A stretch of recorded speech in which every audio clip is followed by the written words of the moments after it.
Hello, Bat fans. I'm Anthony Mango, and welcome to The Batman, a nighttime story, 100 records from the Wayne Foundation archives. This is my Batman epic as part of the Blueprint Project, wherein what I'm doing is taking the full mythology of the Bruce Wayne character from all the interpretations and all the adaptations and movies and TV shows and video games and comic books, and I am trying to condense that into essentially a gold standard Bible of what this amazing character is all about. So if you are brand new to this, be sure to rewind and check out the start of everything with the explanation video detailing the Blueprint Project in general. And naturally, let's into the synopsis of Chapter 1, Why Do We Fall? So that way you know where we've left off on Bruce Wayne's journey and you're all caught up heading into this video. Just to preface this one more time, as usual, I want to remind everybody that this is not entirely written out, so I am not going to be explaining all of the dialogue and the fact that there are some details that could change, especially with some future adaptations or maybe some tweaks down the line or everything. So I'm just giving you a general synopsis of the overall narrative of what this chapter is about, and I'm going to sprinkle in some different details here and there. So keep an eye out for some fun little references and everything. Previously, we had discussed Chapter 1, so naturally we are on Chapter 2 here, and the title for this one is The Big Chill. So the previous chapter's events took place over the course of a few days at most, but this one is actually going to span around a 10-year period. So strap yourselves in. We're going to explore the journey of Bruce Wayne's childhood, or rather, the lack thereof, a childhood. There's a great quote in the Justice League animated series where Bruce tells Diana, "I haven't been a kid since I was 8 years old." So following the deaths of Thomas and Martha Wayne, Bruce has actually been left in the sole guardianship of Alfred. And the funeral has passed at this point, and we are entering that time frame where all the people that are saying things like, if you need anything, don't hesitate to reach out, and if you ever want to talk, then just ring me up.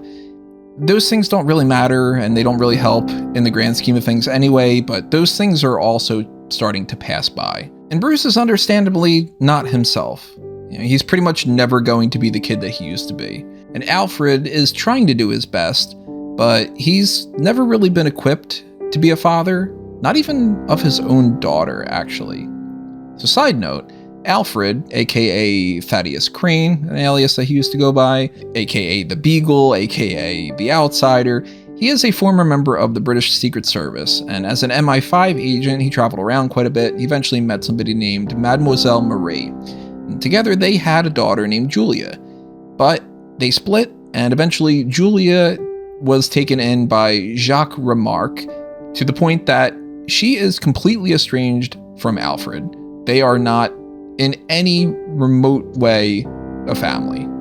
Alfred's family is the Waynes, or at least it was the Waynes and now it's Bruce. And the reason that Alfred is actually in the mix with the Waynes is because he saved Thomas's life one day. He has the scars to show for it.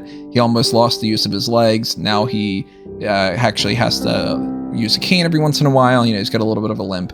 But through this incident, there was a bond that was formed, and Thomas is the type of person who he would want to reward that type of behavior. So eventually they came across this idea of, why don't you become the head of security at Wayne Manor? And why don't you become kind of a bodyguard in some ways? But he also just sort of became the butler naturally. This is something that he didn't expect that he would be equipped to do, but he took to it pretty well. And it's one thing, funny enough, for him to embrace the OCD tendencies that he has and to make a more comfortable life for himself and all. It's another thing to try to take to being a father. And Bruce is certainly not making it any easier for Alfred, because Bruce is going through a lot right now. So people tell Alfred that, it's going to take some time, but Bruce is going to adjust eventually to his new life. And funny enough, we know that that is not going to be the case, because this guy grows up to put on a suit and call himself the Batman.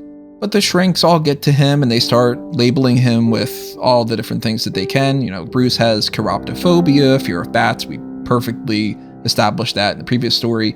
But he also has agoraphobia and autophobia and hoplophobia. the fear of guns and everything. So fireworks set him off, and he's antsy enough that if Alfred accidentally drops a pot, that's going to sound like a gunshot to young Bruce, so that can set him off as well.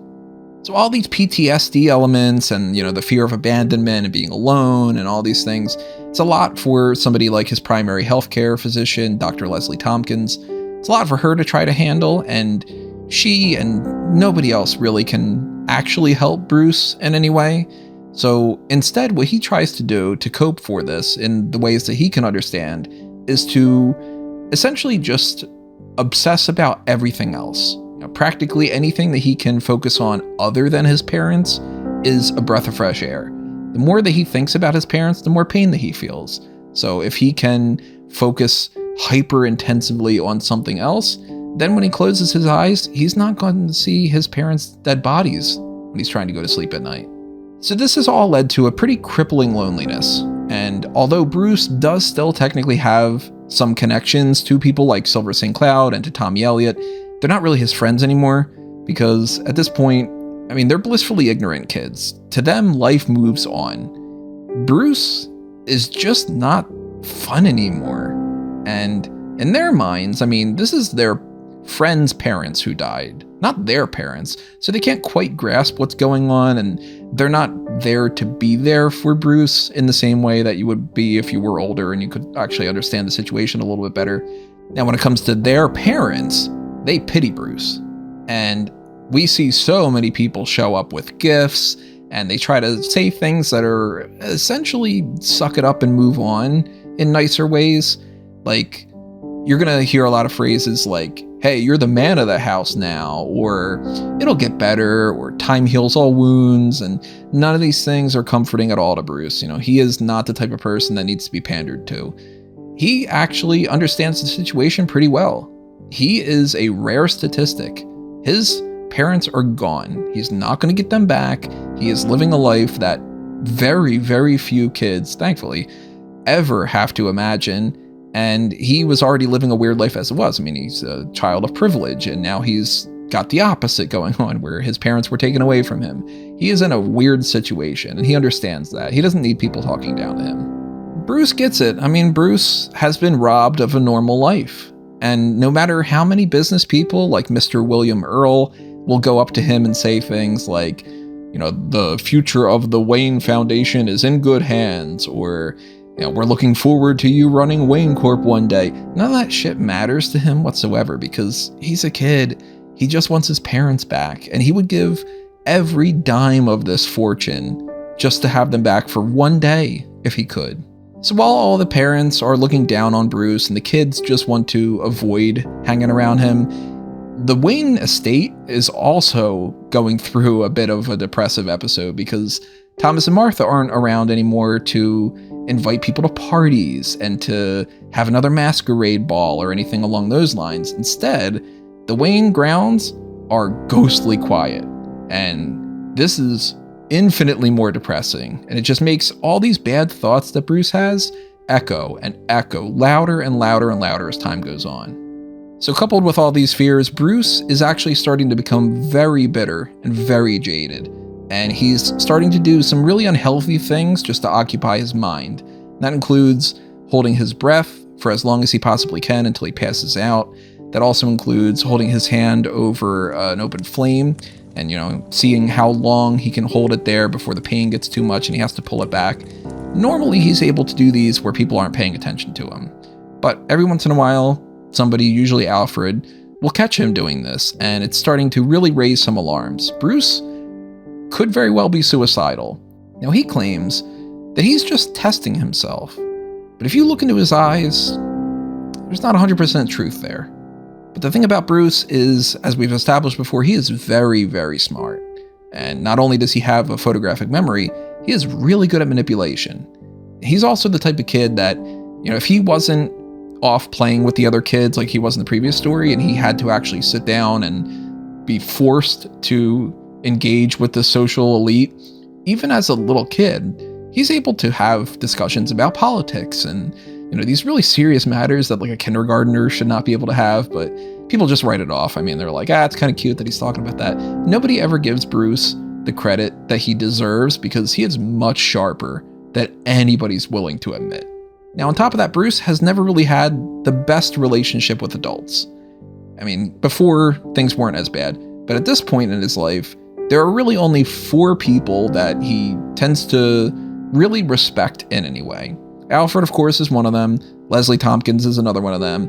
Another one of them is James Gordon, of course, but he and Bruce don't really have a whole lot of frequent contact. I mean, why would they? But forever in Bruce's mind, he's always going to have some respect for Gordon based off of the incident of what happened with his parents.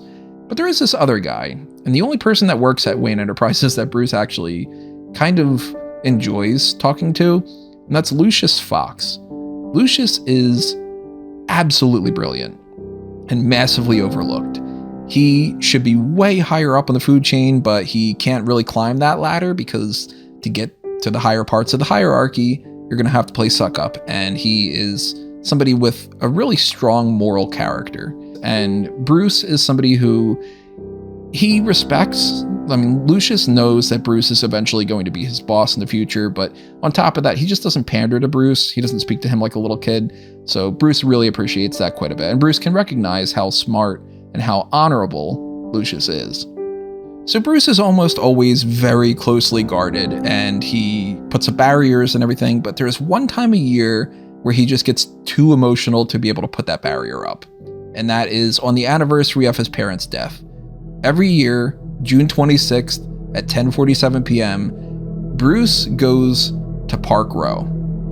And unfortunately, at this point, because Gotham is the way that it is, and I mean, even in the real world, we would see something like this happen, Park Row has been renamed with this sensationalized media idea of Crime Alley, and it's become a hotspot in some ways where, yeah, there's a lot of crime that still happens there, but there's also people that do things like they take selfies where they're reenacting the Wayne murders, and on Halloween, they'll dress up as Dead Thomas and Dead Martha, where they were covered in blood and they got bullet holes and everything. So despite all of that, every year without fail, Bruce will go there and he will try to connect, if he can, with any kind of spiritual energy or whatever connection that he can get with his parents. If there's anything lingering, he wants to feel that. He's also trying to numb himself in a lot of ways. He's trying to desensitize himself with a little bit of exposure therapy. Really smart for a kid his age, but it doesn't really work. You know, I mean, he places the roses down, he gets on his hands and knees, he bawls his eyes out, and every year it's the same story. He feels awful, and everything continues to be despair.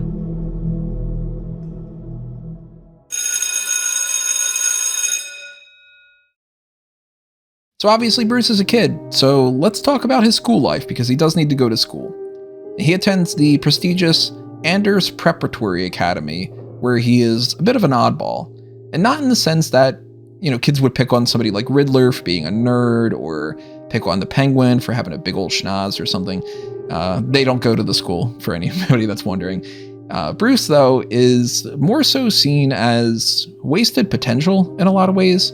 Everybody knows that he's got so much more than he's tapping into. And he's the type of kid that he could very easily be captain of the football team. You know, he's got all the money in the world, so he could have all the coolest gadgets that are new and a million friends, and he could be the cutest boy in school that all the girls have a crush on. But instead, he's busy focusing on building up a lot of things that he will use in the future. You know, he's learning complex mathematics, he's learning psychology, criminology, doing these deep cultural studies. And he's also dipping into theology. And this is something that's more upsetting to Bruce than anything else, because he can't find comfort in this idea that there's supposed to be any kind of a higher power and like a purpose to everything. Because if there's a purpose to everything, why did you kill my parents? That's essentially what he's saying. So that's not at all comforting to Bruce. He's much more into cold rationality. And Bruce is also always angry, to the point that he gets into a lot of fights very often. And his very first fight is with this fat kid, I'm not just being mean, it's a reference, named Alfred Stryker. We'll call him Albie so we don't confuse him with Alfred Pennyworth, but there's also a little bit where it's like, maybe Bruce is kind of venting a little bit of frustrations about Alfred on Alfred, that kind of thing. So he gets into a fight with Albie, and in the process, he knocks Albie over a railing, and Albie is very seriously hurt to the point that they're concerned that he might be paralyzed, he might even die, and Bruce has no remorse whatsoever. And he actually says, it's a fitting end to one of his kind. 10 points if you get that reference. Leave a comment below. So while Alfred is glad that Bruce won the fight and was standing up for himself and everything, he's really concerned that Bruce had zero control over this situation. You know, normal kids are not having this reaction and they're not taking it that far. And that's not right. So he wants to teach him some self-defense techniques and some combat tactics that he's aware of because, of course, Alfred is no slouch. He was a part of MI5. So he wants to teach Bruce the proper way to fight and also when not to fight. So Bruce is a natural prodigy. I mean, he picks up like that on everything. He could be certified in multiple forms of combat within weeks. You know, he's just that damn good because he's Bruce. I mean, come on, we gotta make him like that. And at this point, Alfred's playing a really dangerous game. Nobody's gonna mess around with Bruce and try to take his lunch money anymore. But he's also given Bruce the tools to do far worse than what he did to Albie Stryker if he happens to go down the route of being a bully. But Alfred also knows deep down, Bruce is a good kid. So he assumes that, you know, this is going to let him vent some of his frustrations out and also feel a little bit more safe. You know, this is a safety net in the sense that if another Joe Chill comes around, Bruce will be able to have more skills that he could protect himself. Fists are nothing compared to a gun, but what are you going to do? Now keep in mind, this isn't all bad. Bruce does still actually have some friends. He can still make friends once in a while. And one of the few schoolmates that he is not in constant contention with is the class president and the head of the debate team and all these other elements like that, named Harvey K. Dent. And he's named after that because originally in the comics, he was named Harvey Kent.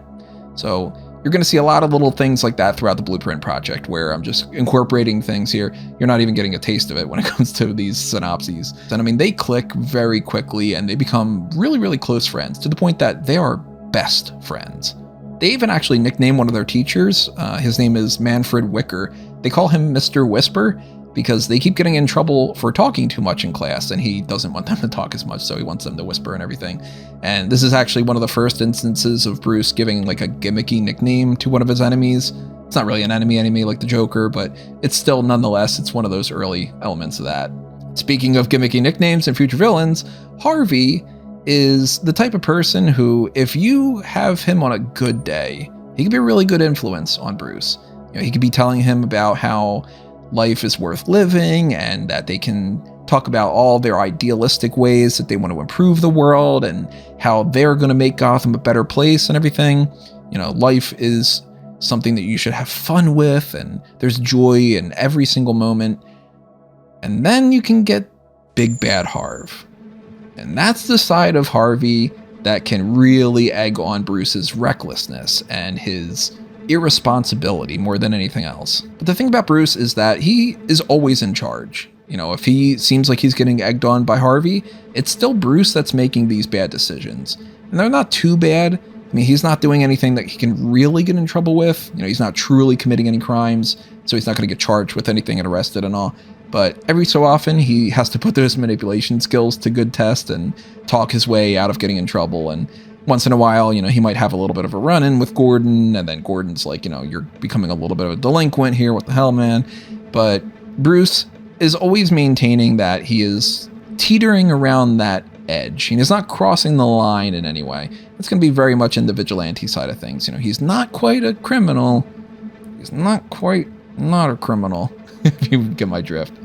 So one of the instances that can explain the way that Bruce acts is there is a situation where he is out with Harvey and some other people, and they're all drinking and, you know, joyriding essentially because kids think that they're immortal. But Bruce knows painfully well that they are not. So he wants to keep control. He doesn't want to put anybody else's life in danger. So he is driving. He's been pretending to be drunk the entire night. So he actually gets pulled over by the cops. And at this point, he blows a perfect breathalyzer. But because he's trying to study everybody else, he doesn't want them to know, and he tells the cop, like, hey, don't tell my friends that I'm actually completely sober. And that's the type of stuff that Bruce will do. He want to make sure that he's behind the wheel, he's controlling everything. Nobody's going to get, in a car accident or anything like that, but he is still going to be doing things that he's going to develop a little bit of a reputation for being a little bit of a party boy.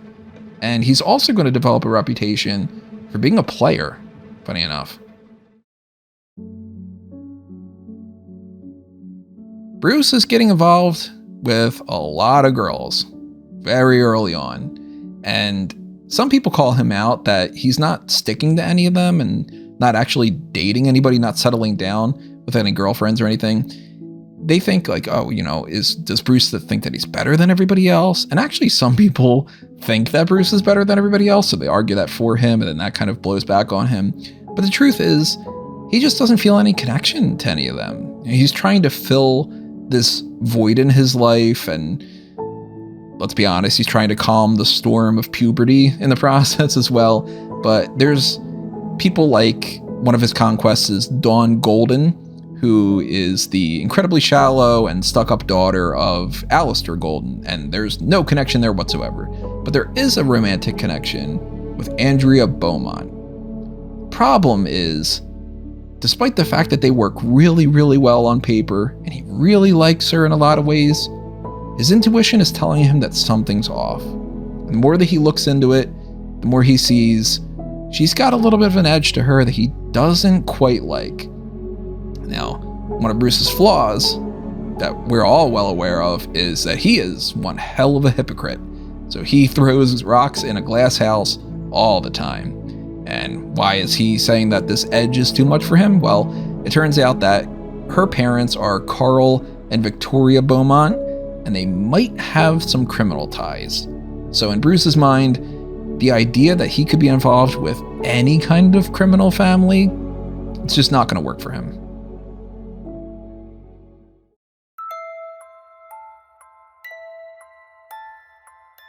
So by the time Bruce turns 16, his life has essentially doubled since his parents were killed. And he's still just living in this fog of despair. All of this self-harm type behavior is really coming to a head, and Alfred decides Bruce needs a wake-up call. So he sits him down and he asks, Bruce, why do we fall? Bruce responds, so we can learn to pick ourselves up. And Alfred explains, do you know where that phrase came from? So this has all been kept on the hush-hush. Martha actually suffered a lot from anxiety and depression issues. And this was, I guess you could call it somewhat of a mantra that she learned in therapy for when she essentially falls and slips into another depressive episode.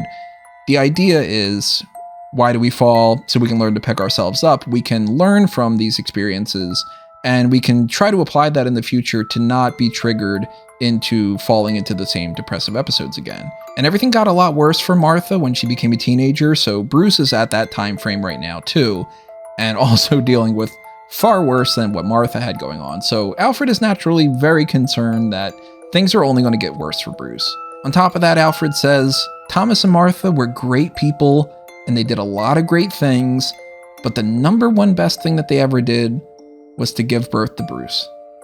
And if he wants to make sure that he doesn't dishonor that legacy and waste that gift, he needs to figure out what to do with himself. He's becoming a young man, and he can't just be a little kid anymore. And Alfred can sometimes be a little bit rough with some of that tough love, and sometimes he and Bruce can butt heads in that way, but sometimes it's also what Bruce needs to hear to kind of kick himself into gear. And at this point in his life, 16 years old, Bruce does need to start figuring out what he wants to be beyond just the kid whose parents were killed. Of course, that's a heavy toll on Bruce's shoulders because, let's face it, he's Bruce fucking Wayne. He has a lot to live up to, so eventually Bruce talks to Gordon about becoming a cop. That's his first idea, is just, maybe I'll be a cop then. The thing is, Jim thinks that this is a bad idea. First off, the rich and famous Prince of Gotham could never be a street cop. Just think about all the legal liabilities and the hazing that he would go through to the department and everything. It would be a nightmare. But there's also the fact that Gordon, at this point in his career, is kind of beaten down. I mean, he was a rookie 8 years prior. He's gotten to learn a lot of the system at this point, and the GCPD is shit. The corruption is just outside of the realm of possibility, and he just assumes, this is the way that Gotham works, and the corruption's inescapable. Bruce, if he wants to help out, he is probably better off just writing some checks, and maybe he could do some public works in the future, help out with the monorail system, that kind of thing. Just essentially keep your nose clean and be the rich boy. But Bruce has this impressive brawn and this amazing brain, so why is that going to go to waste? And Bruce decides that he is going to enroll in an FBI training course. And here he meets up with somebody named Ethan Bennett, who he ends up befriending, or at least as much as you can befriend Bruce for the most part. Ethan Bennett is, a solid guy. And over the course of this FBI training course, Bruce actually aces every single aspect of it, except for one: marksmanship. And that's because Bruce refuses to pick up a gun. He just will not do it. And they essentially tell him, well, if you don't want to hold a gun, you basically are looking at the wrong job here. So beat it, kid. Bruce is okay with that in the long run because he starts to see it too. Even in the FBI side of things, the corruption game is there, and Gotham, of course, is just going to make that even worse. So he realizes this isn't really the spot for him, but he still wants to make a difference. Now, Lord knows that the GCPD could use a lot more good men like Bruce, but at the same time, look at what happened to Gordon. He's not moving up that hierarchy in the same way that Lucius isn't, because he's not playing the corruption game.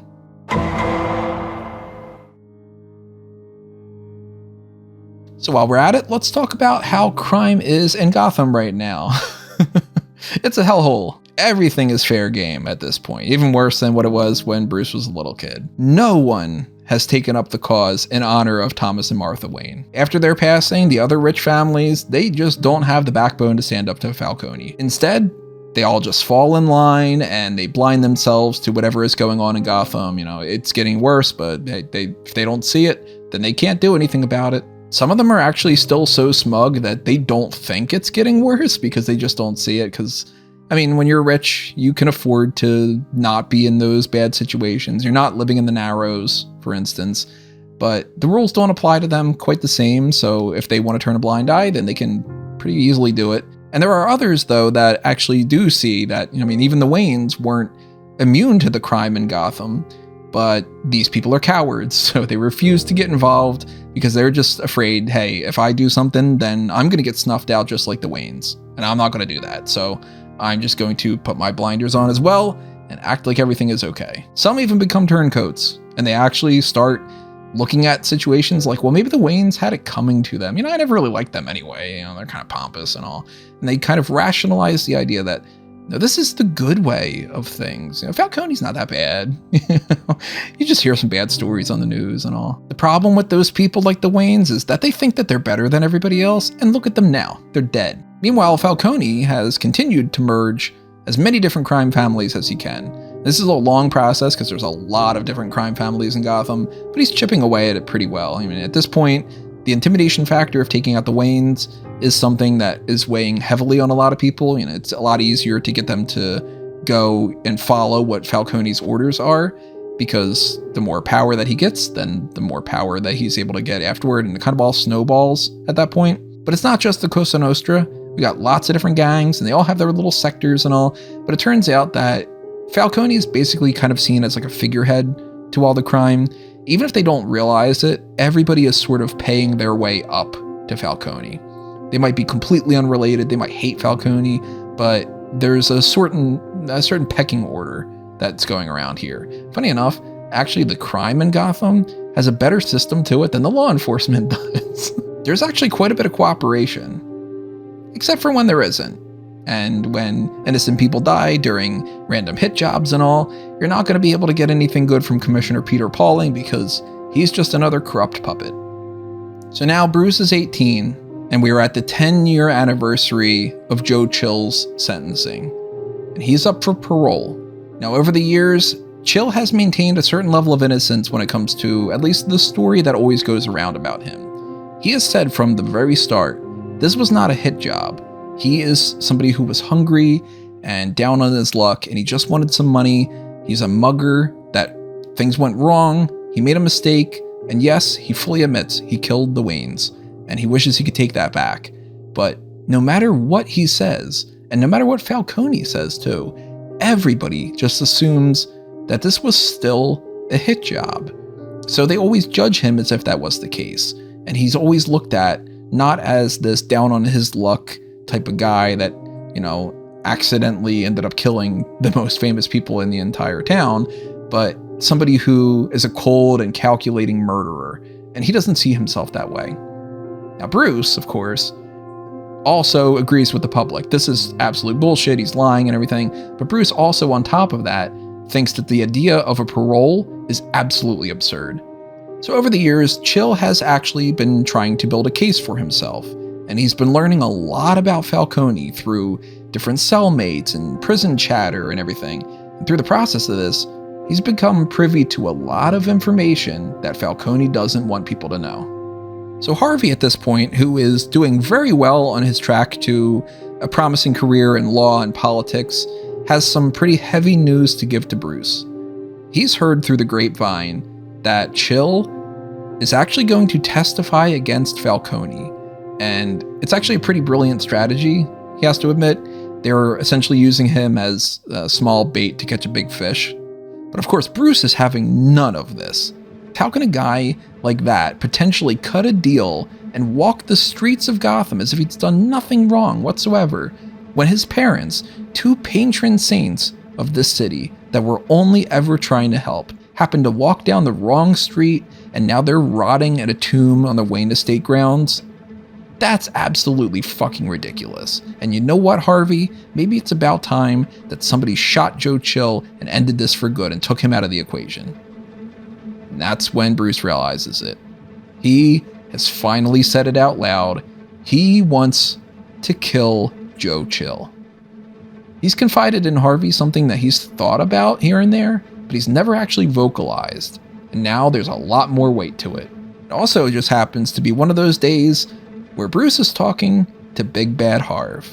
So instead of telling Bruce something like, you're crazy, you would be throwing everything away, you'd be ruining your life, and vengeance isn't the right course of action, and it's against the law, and all these great things that Harvey, the law school kid in politics, should be doing, he's not doing that today. Instead, Dent eggs him on, and he says, I would do the same thing if I were you. To the point that he actually pulls a few strings, and the next time that they meet up, Harvey hands Bruce a bag, and inside that bag is a handgun. It's clean, it's undetectable, and it's Bruce's.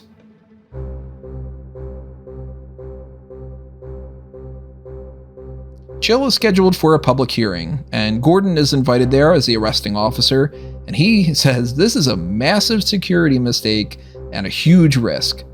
But nobody in the GCPD is paying attention to what he's saying, very suspiciously.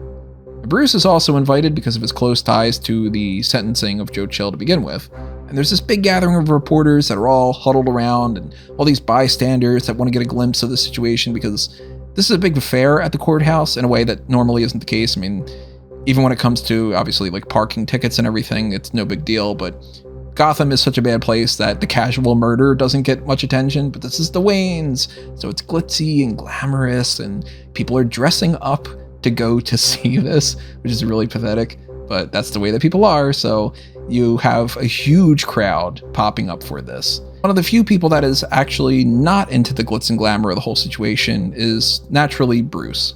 He is wearing an overcoat that is very strategically hiding what's in his hand right now, and that's that handgun. He notices that Chill is within a direct path of where he is, so he starts walking. He has tunnel vision. He is heading straight towards Joe with the intent to kill. So Bruce, very calmly, takes the safety off of his gun. He takes a deep breath. And then bam! Gunshot. But Bruce looks down. He didn't raise his gun. He still has his hand on the safety. And that's when the tunnel vision gets a little clearer. And he notices that some guy, some nameless goon, has just shot Joe Chill. And everybody starts to panic. I mean, a gunshot is already loud enough to get their attention and all, but now they're starting to see the actual situation. And then bam, another gunshot happens. And at this point, Bruce is able to look to the side and he sees it's a cop that just shot the nameless goon. Everybody's running around like crazy. A few of the cops that are actually doing their job are trying to assess the situation, Gordon being one of them, and he sees that Bruce is still continuing to walk towards Joe Chill at this point. And so he tries to get Bruce to stop, and Bruce pushes past him and he says, "I need to see this." It's a reference, of course, to the last time that they were in this kind of situation where Gordon told him, "You don't need to see this," about his parents. Bruce feels like he needs to see Joe Chill dying. I mean, he came here with that intent, and now you would think that Bruce is smiling ear to ear. I mean, he should be grinning like he's never grinned before. This should be the best thing in his life. He should be as satisfied as he could possibly be. But instead, Bruce is seething with anger, tears down his face, just as furious as he could possibly get, because he realizes some guy, another just random guy, just robbed him of vengeance. Some guy killed Joe Chill before he could kill Joe Chill. And he is pissed.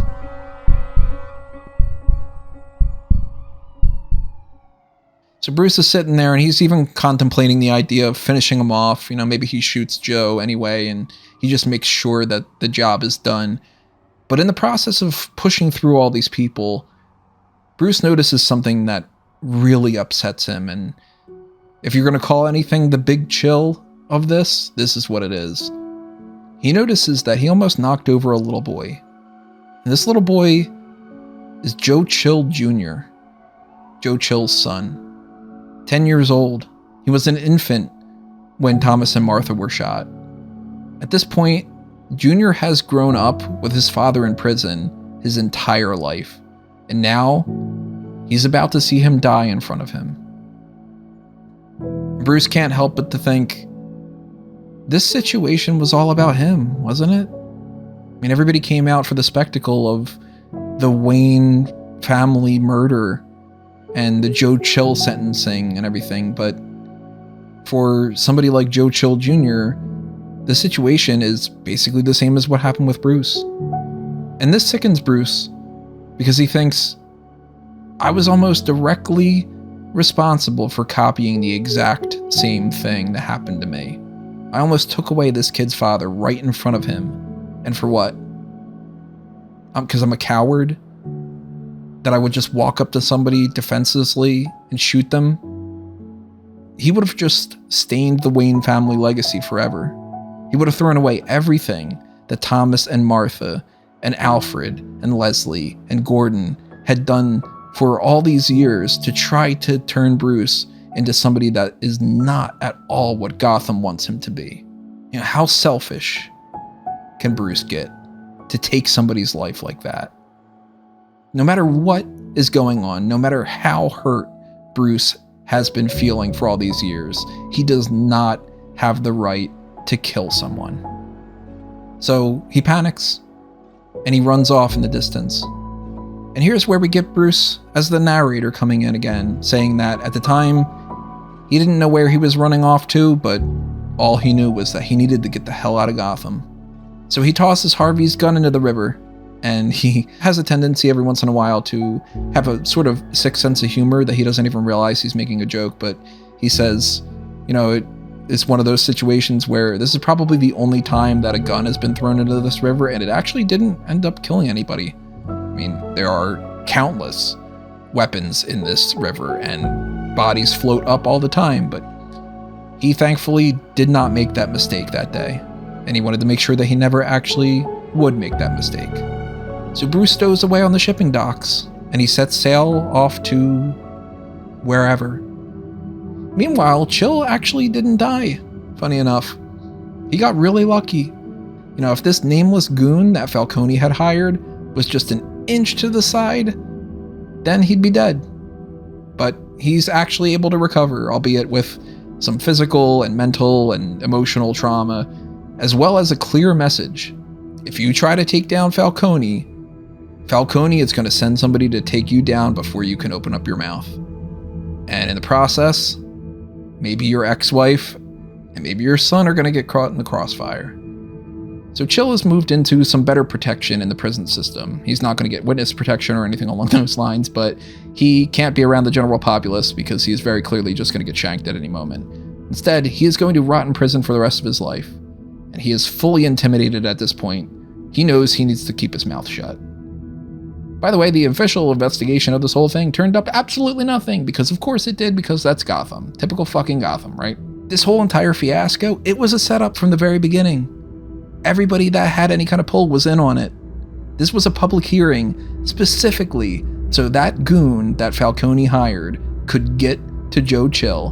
And by the way, the cop who was conveniently right there to be able to shoot that guy, well, we're looking at a Lee Harvey Oswald and Jack Ruby situation. That guy was the one that's meant to silence the one who was meant to silence Joe Chill. None of this, of course, blows back into Falcone whatsoever. He is once again completely scot-free of any kind of repercussions. Nobody at all is prosecuted. The cop doesn't even get suspended. Everybody just moves on with their regular day. And at this point, the conspiracy theories start to help excuse all these other narratives that people start filling in. After all, the Waynes were royalty in Gotham. Anybody could have been angry enough to want to take a shot at Joe Chill, right? Or maybe this guy that nobody seems to know just wanted to make a name for himself, to be the guy that shot the Waynes. Or maybe he was just another lunatic, like Joe Chill. And also, isn't it a little suspicious that Bruce Wayne, the man who harbors the most resentment towards Joe Chill and has the means and the funds to hire an assassin to get this job done, he just mysteriously fled town the very same day this happened? Innocent people don't just do that, do they? For that matter, where is Bruce, anyway? Well, that is a nighttime story for another day.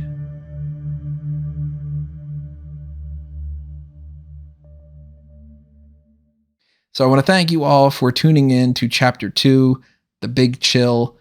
Volume 1, Gotham Guardian, will continue in Chapter 3. And of course, if you want to help support the Blueprint Project and you're enjoying what I've got that I'm presenting to you, then by all means, there are so many different ways that you can do that. One of them being that you should be spreading the word out there to people so more people get to see this and more eyes are on this project in general. So do that by tweeting out with the hashtag Batman Blueprint and the hashtag HireMango DC Comics. It's kind of a mouthful, but maybe it'll work. And make sure that you tweet at Batman. Make sure you tweet at DC Comics. Make sure you tweet at other people that are involved in production for comics and TV and video games and music and anything. I mean, at this point, just spread the word. And obviously, if you are subscribed to this YouTube channel, then that helps out quite a bit too. Make sure you hit that like button on this video to help out with the YouTube algorithm and everything that goes along with that. If you want to directly support this in any kind of monetary means, one of the best ways to do that is the PayPal button at the bottom of Fanboys Anonymous, or the Patreon that we have set up, patreon.com/Fanboys Anonymous. And of course, there is the YouTube channel membership. It's the exact same thing as Patreon. But the more support that we get from this, whether it's from other collaborators, artists or storytellers in whatever fashion it is, or if it's from the head honchos over there at DC, I want to present to you the full scope of the Batman Blueprint and beyond just these synopses. So even just the fact that you were listening to this greatly means a lot to me. Make sure you drop a comment below and tell me your favorite parts. Tell me your theories. Tell me your frequently asked questions. I would love to answer more about that. I will give you a lot of teases and hints and stuff. I won't reveal certain things, but we can have more fun discussing this down the line. So also make sure that you are following me at all the places you can find on anthonymango.com, including Facebook and Twitter and so on and so forth. Make sure that you are staying tuned to what is happening next, because we have 3 more chapters for this tease that I am going to be talking about chapters 3 through 5. And who knows, maybe we do some more in the future after that, depending on how much of a support that this gets. So thank you again for listening to this, and I will see you next time, everyone, with chapter 3, Guilt Trip, coming up soon. But until then, take care, hug your kids, and I will see you next time. Same bad time, same bad channel.